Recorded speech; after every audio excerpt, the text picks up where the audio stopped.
Hello everyone, welcome to my channel Rakesh tutorial. আজ আমি দ্বাদশ শ্রেণীর তৃতীয় সেমিস্টারে রাষ্ট্রবিজ্ঞানের প্রথম অধ্যায়ের অনুশীলনীর প্রশ্ন উত্তর নিয়ে আলোচনা করব পারুল প্রকাশনী বইয়ে। ইতিপূর্বে তোমরা জানো যে ছায়া প্রকাশনী বইয়ের প্রথম, দ্বিতীয় ও তৃতীয় অধ্যায় নিয়ে আলোচনা করা হয়েছে। আজকের আলোচনার বিষয় পারুল প্রকাশনী বইয়ের প্রথম অধ্যায়ের এমসিকিউ গুলো, এবং তার সঙ্গে বইয়ের ভেতরেও দেখো কিছু গুরুত্বপূর্ণ এমসিকিউ রয়েছে, সেগুলো নিয়ে আলোচনা করব। প্রথম অধ্যায়ে রয়েছে দ্বিতীয় বিশ্বযুদ্ধ পরবর্তী সময়ে আন্তর্জাতিক সম্পর্ক, আর এই চ্যাপ্টারের মাঝখানে বিভিন্ন এমসিকিউ রয়েছে, সেগুলো নিয়ে আলোচনা করব। ভিডিওটি তোমরা প্রথম থেকে শেষ পর্যন্ত দেখো, আশা করি তোমাদের ভালো লাগবে এবং যাদের রাষ্ট্রবিজ্ঞান বিষয়টি রয়েছে তাদের খুবই উপকার হবে। যদি ভালো লেগে থাকে তাহলে অতি অবশ্যই লাইক করো, কমেন্ট করে জানাও। যদি কোনো অসুবিধা হয় বন্ধুদের মধ্যে প্রচুর পরিমাণে শেয়ার করো, আর যারা চ্যানেলে নতুন তারা অতি অবশ্যই সাবস্ক্রাইব করো। যারা চ্যানেলটিকে আগে থেকে সাবস্ক্রাইব করে রেখেছো তাদেরকে অসংখ্য ধন্যবাদ। তাহলে চলো শুরু করা যাক আজকের আলোচনা।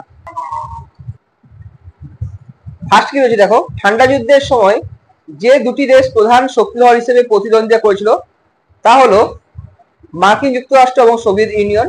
ঠান্ডা যুদ্ধের সময় আয়রন কার্টেন শব্দটি, যার প্রতীক ছিল পূর্ব ও পশ্চিম ইউরোপের মধ্যে বিভাজন, ঠান্ডা যুদ্ধের একটি উল্লেখযোগ্য ঘটনা হিসেবে পরিচিত। কিউবার মিসাইল বা ক্ষেপণাস্ত্র সংগঠিত হয় 1962 খ্রিস্টাব্দে। ঠান্ডা যুদ্ধের সময় যে সামরিক জোটটি পশ্চিমী দেশগুলির নেতৃত্বে গঠিত হয়েছিল তা হল ন্যাটো বা নর্থ আটলান্টিক ট্রিটি অর্গানাইজেশন। মার্কিন যুক্তরাষ্ট্র যে নীতির মাধ্যমে কমিউনিজমের বিস্তার প্রতিহত করতে চেয়েছিল তা হল ট্রুম্যান নীতি। ঠান্ডা যুদ্ধের সময় বার্লিন প্রাচীর কবে নির্মিত হয়? 1961 খ্রিস্টাব্দে। এরপরে কোশ্চেন দেখো, বার্লিন প্রাচীরের পতন নির্দেশ করে ঠান্ডা যুদ্ধের সমাপ্তি। কিউবার মিসাইল সংকট যে বছর সংঘটিত হয় তা হলো 1962 সালে। পরে কোশ্চেন দেখো, দ্বিমেরু বিশ্ব বলতে বোঝায় দুটি শক্তিধরের মধ্যে বিভক্ত দেশ। দ্বিমেরু বিশ্বের সময় যে দুটি মহাশক্তিধর দেশ মুখোমুখি অবস্থায় ছিল তা হলো মার্কিন যুক্তরাষ্ট্র এবং সোভিয়েত ইউনিয়ন। সোভিয়েত ইউনিয়নের পতনের পর যে কয়টি নতুন স্বাধীন দেশ গঠিত হয়েছিল তা হলো 15টি। দ্বিমেরু বিশ্বের সমাপ্তি যে ঘটনার মাধ্যমে চূড়ান্ত হয়ে সংগঠিত হয় তা হলো সোভিয়েত ইউনিয়নের পতনের পর। এরপর দেখো পেজ নম্বর 31 রয়েছে, জোট নিরপেক্ষ আন্দোলন শুরু হয় 1961 সালে। ভারতের যে নেতা জোট নিরপেক্ষ আন্দোলনের প্রতিষ্ঠাতা সদস্য ছিলেন তা হলো জওহরলাল নেহেরু। যে শহরে প্রথম জোট নিরপেক্ষ শীর্ষ সম্মেলন অনুষ্ঠিত হয়েছিল তা হলো বেলগ্রেড। জোসিফ ব্রোজ টিটো কোন দেশের নেতা ছিলেন যিনি জোট নিরপেক্ষ আন্দোলনের প্রতিষ্ঠাতা সদস্যের একজন?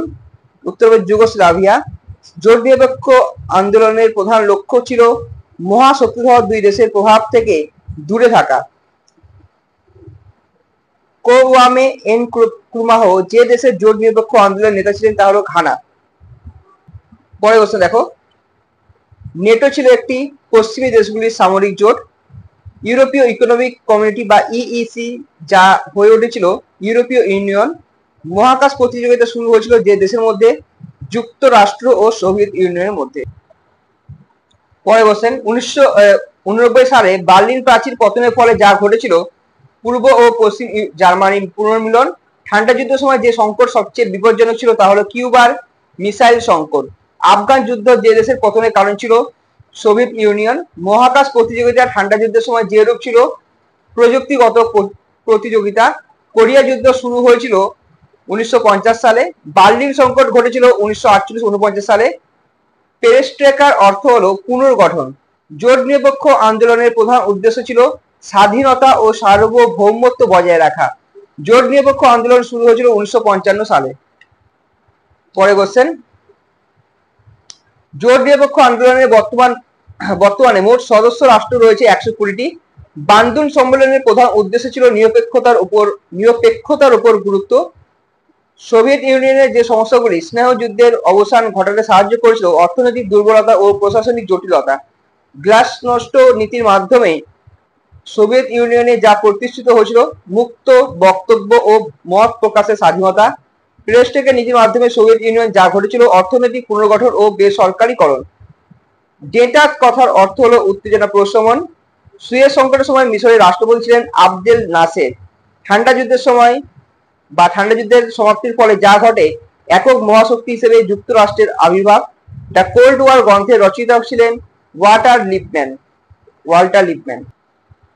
পরে বলছেন, 1961 সালে বেলগ্রেড শীর্ষ সম্মেলনের প্রধান উদ্দেশ্য ছিল নিরপেক্ষতার নীতি অনুসরণ করা। কিউবা সংকটের সময় মার্কিন রাষ্ট্রপতি ছিলেন জন এফ কেনেডি। কিউবা সংকটের সময় সোভিয়েত প্রধানমন্ত্রী ছিলেন নিকিতা ক্রুশ্চেভ। স্নায়ু যুদ্ধ ছিল আদর্শগত ও কৌশলগত প্রতিযোগিতা। মার্শাল পরিকল্পনা সাহায্য করেছিল যুদ্ধ বিধ্বস্ত ইউরোপ পুনর্গঠনে।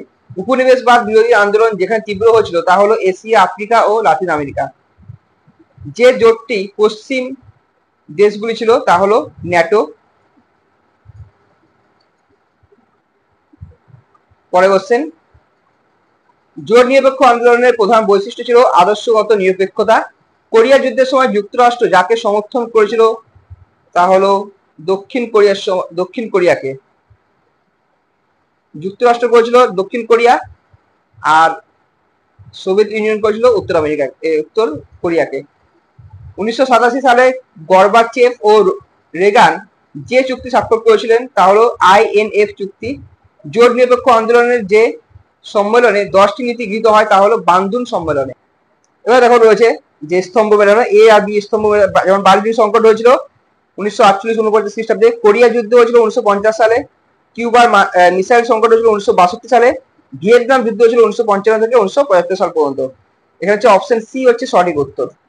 পরের কোশ্চেন দেখো ম্যাচিং রয়েছে। 2 নম্বরে হবে বি, 3 হবে সি, 4 বি, 5 সি, 6 সি, 7 হবে অ্যান্সার ডি।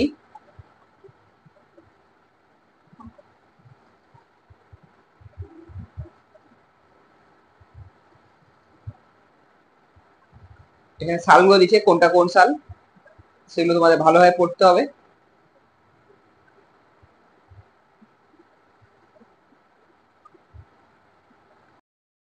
পরে দেখো শূন্যস্থান পূরণ দিচ্ছে। মার্কিন যুক্তরাষ্ট্র ও সোভিয়েত ইউনিয়নকে নিয়ে ঠান্ডা লড়াইয়ের যুগ আবর্তিত হয়েছিল। ঠান্ডা যুদ্ধের অপর নাম হলো স্নায়ু যুদ্ধ। দ্বিতীয় বিশ্বযুদ্ধের সময় মার্কিন যুক্তরাষ্ট্র ও সোভিয়েত ইউনিয়ন মিত্র শক্তিভুক্ত রাষ্ট্র ছিল। পশ্চিমী দেশগুলিকে নিয়ে পুঁজিবাদী জোট গঠন করেছিল মার্কিন যুক্তরাষ্ট্র। সোভিয়েত ইউনিয়নের নেতৃত্বে পূর্বাঞ্চলীয় দেশগুলিকে নিয়ে সমাজতান্ত্রিক শিবির গড়ে ওঠে। পূর্ব ইউরোপের দেশগুলিকে নিয়ে দ্বিতীয় বিশ্বযুদ্ধের পর সোভিয়েত ইউনিয়ন ওয়ার্স চুক্তি সম্পাদন করে। যুদ্ধ বিধ্বস্ত ইউরোপের অর্থনৈতিক পুনর্গঠনের উদ্দেশ্যে মার্কিন যুক্তরাষ্ট্র মার্শাল পরিকল্পনার মতো গুরুত্বপূর্ণ পদক্ষেপ গ্রহণ করে। তৃতীয় বিশ্বের দেশগুলি ঠান্ডা লড়াইয়ের আবহে জোট নিরপেক্ষ আন্দোলনে সামিল হয়। অর্থনৈতিক স্থিতিশীলতার জন্য গৃহীত ব্রিটেন উডস ব্যবস্থার মধ্য দিয়ে IMF এবং WB নামক প্রতিষ্ঠান দুটি গড়ে ওঠে। 13 আগস্ট 1961 সালে বার্লিন প্রাচীর নির্মাণ শুরু হয়। সোভিয়েত ইউনিয়ন বার্লিন অবরোধ করার মধ্য দিয়ে ঠান্ডা যুদ্ধের প্রথম বড় সংকট সৃষ্টি করে। 38 ডিগ্রি অক্ষরেখা বরাবর কোরিয়া দেশকে বিভক্ত করা হয়। 1962 সালে কিউবার ক্ষেপণাস্ত্র সংকট ঘটেছিল। পরের কোশ্চেন দেখো মাইকেল ডি রিচার্ড বলেছেন ভিয়েতনাম বিপ্লব হলো সহনশীলতা ও অধ্যাবসায়ের অধ্যয়ন। 1957 সালে সোভিয়েত ইউনিয়ন প্রথমবারের মতো স্পুটনিক উপগ্রহ মহাকাশে পাঠায়। সোভিয়েত ইউনিয়ন ও চীন দেশ দুটি উত্তর কোরিয়ার সমাজতান্ত্রিক কার্যকলাপকে সমর্থন করে। মহাকাশ গবেষণার লক্ষ্য মার্কিন রাষ্ট্রপতি জন এফ কেনেডির উদ্যোগে নাসা গঠিত হয়। 1969 সালে অ্যাপোলো 11 মিশনটি মার্কিন যুক্তরাষ্ট্র কর্তৃক প্রথম চাঁদে পদার্পণ করে। 1985 সালে সোভিয়েত ইউনিয়নের নেতৃত্বে এসে মিখাইল গর্বাচেভ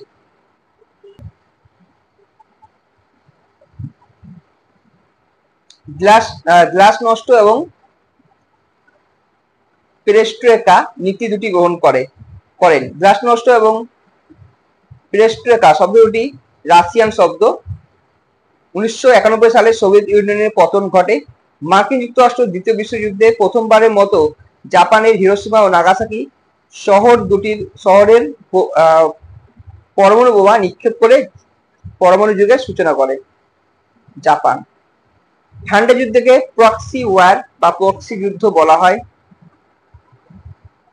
জোট নিরপেক্ষ আন্দোলনের প্রথম শীর্ষ সম্মেলন অনুষ্ঠিত হয় যুগোস্লাভিয়ার বেলগ্রেডে। দ্বিতীয় বিশ্বযুদ্ধের পর আন্তর্জাতিক শান্তি ও সহযোগিতা প্রতিষ্ঠার জন্য জাতিপুঞ্জ গড়ে ওঠে। মার্কিন সোভিয়েত দ্বন্দ্ব ছিল মূলত মতাদর্শগত। ঠান্ডা লড়াই শব্দটিকে জনপ্রিয় করে তোলেন ওয়াল্টার লিপম্যান। এখানে তিনটি সঠিক উত্তর হবে। এশিয়া, আফ্রিকা, লাতিন আমেরিকার দেশগুলি তৃতীয় বিশ্বের দেশ হিসেবে পরিচিত হয়। কিউবায় বাতিস্টা সরকারের পতনের ফলে রবার্ট মুগাবে সমাজতান্ত্রিক বিপ্লবকে জয়লাভের মধ্য দিয়ে ক্ষমতায় আসীন হন এবং সরকার গঠন করে। ঠান্ডা লড়াইয়ের অন্তিম লগ্নে রোনাল্ড রেগান ছিলেন মার্কিন প্রেসিডেন্ট। আনুষ্ঠানিকভাবে 1990 সালে বার্লিন প্রাচীরের পতনের মধ্য দিয়ে পূর্ব ও পশ্চিম বার্লিন একত্রিত হয়। মানে পূর্ব জার্মানি আর পশ্চিম জার্মানি এখন বর্তমানে শুধুমাত্র জার্মানি নামে পরিচিত।